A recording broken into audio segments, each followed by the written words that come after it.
Hi, my name's James Rawlings, and today I'm in conversation with Duncan Kendal, Chief Supply Chain Officer for Wolseley. Duncan, hello. Hi. How are you? Yeah, I'm very well, thank you. Good, thank you for joining us today. No problem. Nurturing potential is the value you're championing as one of the leadership team. Could you define what nurturing potential means? I think it's about making sure that within Wolseley we are giving an opportunity for every one of our colleagues to be absolutely the best they can be. And what does nurturing potential mean to you on a personal level? I mean, has there been a time in your career where someone's mentored you or someone's made a difference? And so is there a personal aspect to this? There's quite a lot. I think, nurturing potential, I think, is not a one-off event.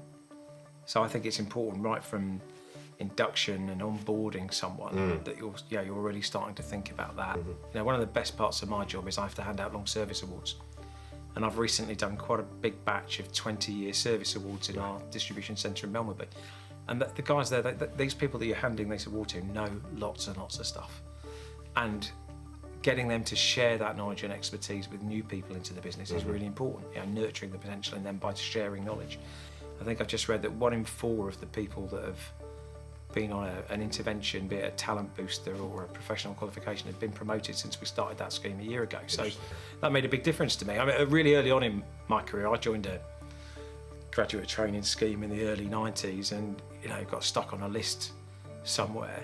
And I remember finding that list in an office that said, here are some people we think have got some potential, and seeing my name on it.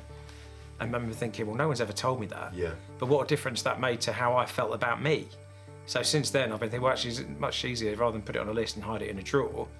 Why don't I spend time telling people that I think they've got some potential, or spend some time asking them what it is they think they can go on to achieve, and then because the answer will be more.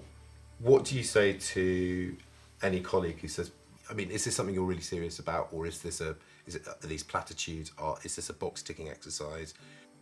Can you see, as a colleague, evidence of the business as a whole living and breathing these values? Can you see the leadership team, your line manager, your colleague, whoever it might be, can you see them behaving in the way as described in the values? Because if you can, it's not a platitude, right? It is starting to work and starting to gain some momentum. Yeah, what does a real world, everyday example look like? What I have to do is to make sure that I'm surrounding myself with brilliant people who are great at doing their job. And to do that, we've got to nurture the potential that's within the team already. So there's about 500 people or so in my part of the organisation.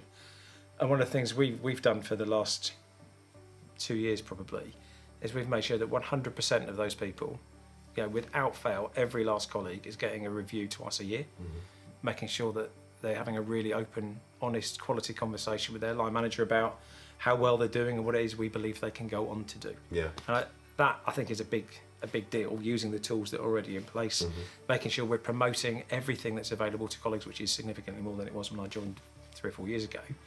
But I think more than anything, James, it's about time, right? We devote time in our leadership team sessions and in all of my one-to-ones to talk about the people that we've got in our organisation, and particularly those that are putting their hand up and saying, I'd like to do something else, please. So we devote hours every month talking about the people in the organisation and their potential. What does success look like? I think that success for me would look like people are able to talk about them, not recite them, talk about them, have a conversation with each other, talk about great examples that they see across the business of this stuff going on. You're stranded on a desert island. What's your luxury item? A radio, I think. Things I love in the world: music, sport, conversation, all covered off pretty well by radio, I reckon. That'd be my luxury item. That's pretty good. Duncan, thank you so much for talking to us today. Cool. I really enjoyed it. Thank you. Thank you. Thank you.